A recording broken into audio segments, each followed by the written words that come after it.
सुटला 45 सुटला।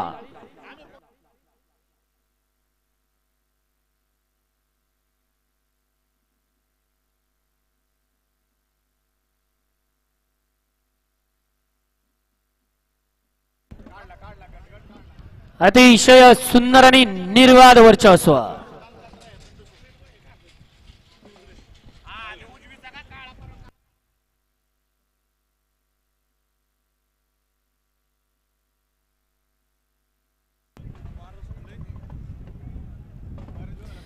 गाडी क्रमांक 45 चा निघाला तास क्रमांक 3 वरती धावलेली गाडी पिरसाहेब प्रसन्न संदीप उर्फ पिंटू सेठ मोडक वडकी पुणे या गाडीचा 1 नंबर आला विजय